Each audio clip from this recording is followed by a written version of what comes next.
Bismillahirrahmanirrahim. Assalamualaikum warahmatullahi wabarakatuh. Alhamdulillahirrabbilalamin. Pada kali ini kami dari kelompok 11 akan mempresentasikan hasil makalah kami mengenai akuntansi pertanggungjawaban dan TQM atau Total Quality Management System. Sebelumnya saya akan memperkenalkan dulu anggota dari kelompok 11, yang mana yang pertama saya sendiri Niasa Fitri, kemudian ada saudara Kak Oki Darmawan, dan juga ada saudari Dewi Sartina. Langsung saja, yang pertama membahas tentang pengertian akuntansi pertanggungjawaban. Akuntansi pertanggungjawaban merupakan salah satu konsep dari akuntansi manajemen dan sistem akuntansi yang dikaitkan dan disesuaikan dengan pusat-pusat pertanggungjawaban yang ada dalam organisasi.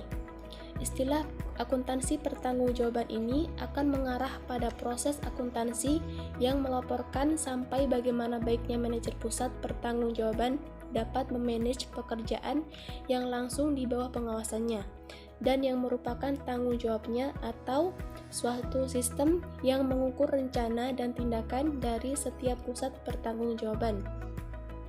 Kemudian yang kedua, tujuan dari akuntansi pertanggungjawaban. Yang pertama, menurut Robert N. Anthony dan Roger H. Hermanson, mengemukakan bahwa tujuan akuntansi pertanggungjawaban adalah membebani pusat pertanggungjawaban dengan biaya yang dikeluarkannya. Jadi dapat disimpulkan bahwa tujuan dari akuntansi pertanggungjawaban adalah mengadakan evaluasi hasil kerja suatu pusat pertanggungjawaban untuk meningkatkan operasi-operasi perusahaan di waktu yang akan mendatang. Kemudian yang kedua, menurut Mulyadi mengemukakan bahwa informasi akuntansi pertanggungjawaban yang berupa informasi masa yang akan datang bermanfaat untuk penyusunan anggaran, sedangkan informasi akuntansi pertanggungjawaban yang berupa informasi masa lalu bermanfaat sebagai penilai kinerja manajer pusat pertanggungjawaban dan pemotivasi manajer akuntansi pertanggungjawaban sangat diperlukan dan bermanfaat bagi perusahaan besar yang kegiatan usahanya memerlukan pembagian tugas dan tanggung jawab.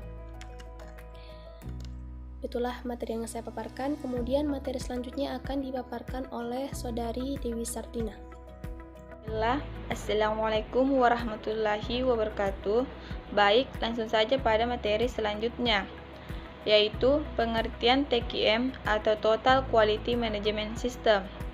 Total Quality Management System atau disingkat dengan TQM adalah sebuah manajemen kualitas yang lebih berfokus pada pelanggan dengan cara melibatkan seluruh level tingkatan karyawan dalam mengerjakan peningkatan ataupun perbaikan secara kontinu. Ada beberapa elemen pokok Total Quality Management atau TQM. Yang pertama, fokus pada pelanggan. Pelanggan adalah pihak yang berpengaruh penting dalam menentukan kualitas produk ataupun jasa yang dihasilkan oleh perusahaan dalam rangka memenuhi kebutuhan ataupun tingkat kualitas yang diinginkannya. Yang kedua, keterlibatan karyawan secara keseluruhan. Karyawan adalah aset sekaligus sumber daya perusahaan yang paling penting dalam mencapai seluruh tujuan yang telah direncanakan.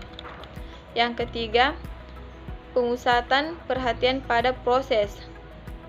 Bentuk perhatian pada peningkatan proses adalah fondasi paling dasar dalam sistem manajemen Total Quality Management atau TQM. Yang keempat, sistem terintegrasi. Walaupun ada banyak sekali kemampuan dan ruang lingkup kerja pada suatu perusahaan yang membentuk departementalisasi secara horizontal ataupun vertikal, namun seluruhnya diperlukan suatu sistem yang terintegrasi secara baik agar visi misi strategi kebijakan dan tujuan perusahaan bisa disalurkan dengan baik dan jelas pada seluruh karyawan. Yang kelima, pendekatan strategi dan sistematik. Pendekatan strategi dan sistematik adalah salah satu bagian yang penting dalam Total Quality Management TQM dalam mencapai seluruh visi, misi, dan tujuan perusahaan. Yang keenam, peningkatan secara kontinu. Peningkatan yang dilakukan secara kontinu akan mampu mendorong perusahaan dalam melakukan analisa dan melahirkan cara yang lebih efektif dalam mencapai tujuan perusahaan dan juga memenuhi harapan seluruh pihak yang berkaitan di dalamnya. Yang ketujuh, keputusan berdasarkan fakta. Untuk mendapatkan seluruh informasi terkait performa perusahaan, maka Anda memerlukan data untuk mengukurnya. Sistem manajemen Total Quality Management atau TQM mengharuskan pihak perusahaan untuk mengumpulkan dan melakukan analisa data secara kontinu agar seluruh keputusan atau kebijakan yang diambil benar-benar tepat. Dengan menggunakan data, maka pihak perusahaan bisa menarik kesimpulan berdasarkan tingkat kejadian ataupun hasil sebelumnya. Yang terakhir, komunikasi. Dalam kegiatan sehari-hari perusahaan pasti akan mengalami adanya perubahan, baik itu dalam hal strategi, kebijakan, jadwal ataupun cara pelaksanaannya. Perubahan ini harus dibicarakan dengan baik pada seluruh karyawan yang berkepentingan. Komunikasi atau pembicaraan yang baik juga akan melahirkan semangat kerja dan motivasi karyawan dalam mencapai tujuan utama perusahaan. Materi selanjutnya akan diteruskan oleh Kak Oki Darmawan. Assalamualaikum warahmatullahi wabarakatuh. Baik, saya dari kelompok 11 ini melanjutkan materi saya yang berjudul akuntansi pertanggungjawaban. Pada slide terakhir itu keuntungan implementasi quality manajemen TKM.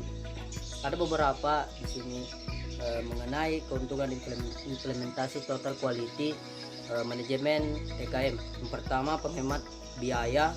Kedua, kepuasan pelanggan. Yang ketiga, mengurangi cacat. Keempat, meningkatkan moral karyawan. Kelima, membuat perusahaan kuat menghadapi kompetisi. 5, mengembangkan sistem komunikasi memadai.